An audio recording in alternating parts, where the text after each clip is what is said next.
If you're not sure which flexible shaft and drain cleaning chains to use, then this video is for you. We'll cover the following topics: choosing the right drill, connecting the drill to your flexible shaft, using the right flexible shaft for your specific purposes, and then of course a little bit about the benefits of the different kinds of chains. You could use both a corded or cordless drill. In both cases, you want to be sure not to be using the hammer action function on that drill, because this will cause damage to your shaft and of course to your bits at the end. If you're going to be using a cordless drill, be sure to get extra batteries, because this is kind of important. Now, as long as that drill has got a 10mm chuck, in other words, it can take a drill bit that is 10mm in diameter, then you'll be fine.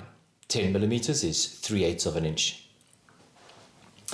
You need to have a drill that has got a slip chuck or torque limiter. It's not a fact, but in general, a metal chuck will usually have a better slip chuck function than a plastic one. Your drill must have between 30 and 70 Newton meters of torque or joule, and you want speeds ranging from 900 to 2000 revs per minute. Preferably a variable speed drill. The reason this is because at higher speeds the chains are centered using centrifugal force, but at lower speeds they bounce around on the inside of the pipe. This is how you will navigate through junctions and bends. Let me show you how to connect your shaft to your drill. As you can see over here, I have a shaft connector, and this shaft connector uses 6 set screws to hold that shaft locked into the adapter. This then fits to your drill. You can get ones that are crimped into position.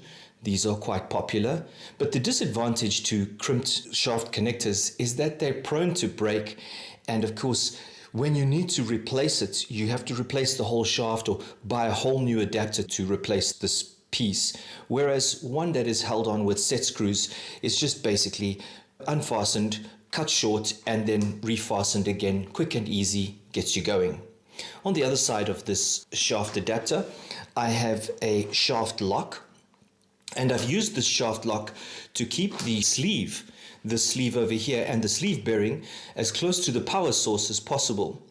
The reason I do this is, let's say for example, I hit a solid obstruction with one of my chains. The inertia of that instant stoppage will run through the shaft and come straight back up to your adapter, which is now connected to your drill. And of course, your slip chuck should engage on your drill. But if that doesn't occur, that drill runs the risk of spinning around and could possibly cause injury. Now, it's unlikely, but still, you'd rather be safe than sorry. And so for this reason, I keep my sleeve as close to the drill end as possible, so that if, for example, it did happen to kink, then the sleeve itself offers a little bit extra protection in preventing the shaft from kinking here. Usually, if the shaft does kink, as I say, it's very unlikely and very seldom, but should it do that, it usually is within this area over here. When choosing a flexible shaft, there are 3 considerations to take into account. The first consideration is the diameter of the pipe that you're going to be working in. This is as important as the second consideration, which is the number of bends that you have on average on that pipe.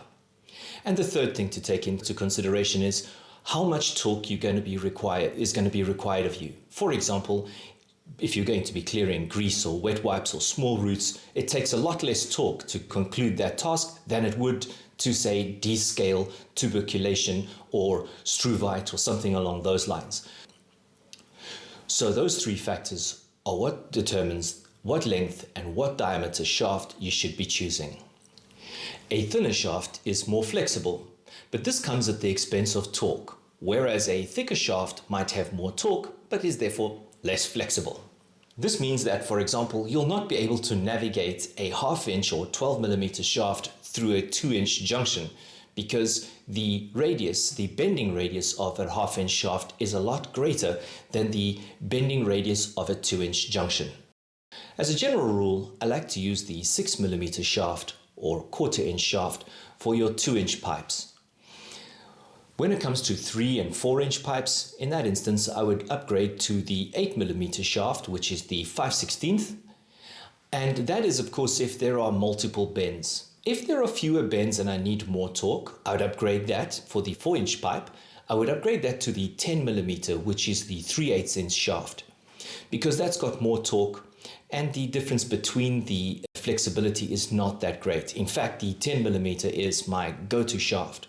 However, the moment you're moving from 4 to 8-inch pipes, in that instance, you want to be using a 12mm or 1/2" shaft, especially if you're going to be removing struvite, tuberculation, lime scale, urine scale, that kind of thing. As for choosing the appropriate shaft length, I can guarantee you that longer is not necessarily better. The reason I say that is because these shafts are more effective over shorter distances. The longer your shaft is, the more power that you're going to need to transmit that to the tool end on the other side. So I recommend that you measure the average distance from your access points and get a shaft that is just that length. If you need extra reach, you could always get yourself a shaft-to-shaft connector. It looks like this. And basically you can connect one shaft on one side and the other shaft on the other side, and you can get that extra reach. In fact, the shaft-to-shaft connectors even have the capacity to have 2 different size shaft entries. So you could have a, for example, 1/2" that gives you power all the way to a certain point, and then a 3/8" giving you more flexibility further down the line, so there's less that your drill needs to push. Most experienced users are buying 2 separate shafts, specifically because it's less to carry around on site, and at the same time the other benefit is that if you happen to kink that shaft along the way, you have another shaft available in your van. You can just collect it, continue working, and at a later stage slice off that kinked section and put back your shaft to drill connector. So let's talk a little bit about the different kinds of chains and their applications and benefits. Here, for example, is a circular chain. The circular chain is best for descaling functions. The reason being is that, as you can see over here, this chain has got lots of hard bits fused to the cutting edge, and the cutting edge is a lot larger, which means that at any given time there are more teeth on the inner diameter, the inner surface of that pipe, than, say, a regular chain. Now, a circular chain like this has hard metal bits fused to the edge, which means that it is better for vitrified clay or cast iron pipes. We have that same version for PVC pipes, and as you can see, it has no hard metal bits fused to the outer diameter of, or the cutting edge of this chain. This circular chain will come in various sizes. Here, for example, that was there a 4-inch, and this over here is a 3-inch.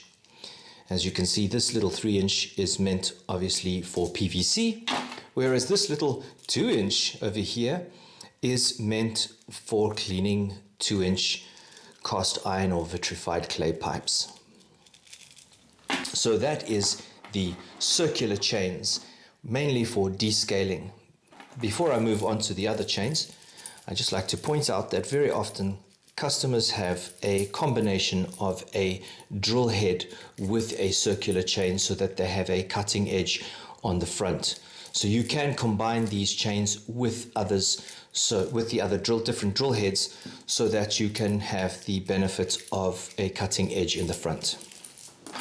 So the next chain we have is the normal blockage removal. Now again, you have the chains which have hard metal bits on them.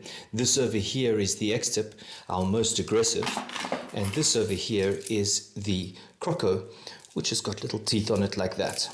These chains for blockage removal will come either with a drill head or without a drill head, like that.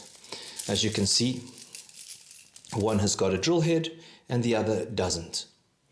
The drill heads, sometimes customers are purchasing a separate drill head and they put their drill head further down the shaft so that they have more ability for it to be more flexible and bend and navigate through junctions. But either way, that's also a personal preference. It is important to remember that these shafts have 2 varieties. This over here is your heavyweight chain, as opposed to this one over here, which is the lightweight chain. You can see the difference between these chains if you look at them like that. The heavyweight is obviously heavier, whereas the lightweight is thinner and less dense. The reason we have a lightweight and a heavyweight is that a heavyweight chain requires a lot more power, and that might be difficult when you're dealing with an 8mm shaft or a 6mm shaft, one of the smaller shafts. So a lightweight chain means it requires less torque to turn that chain. Again, lightweights also have drill bits at the end of them or without drill bits. Again, that's a personal preference. What you will find is that smaller diameter pipes will only have 2 sets of links, whereas your larger diameter pipes will have 3 sets of links. Your very small diameter pipes, like this, will have only 1 set of links. And as you can see, they also come in a variety without hard metal bits fused to the cutting edge or with hard metal bits fused to the cutting edge.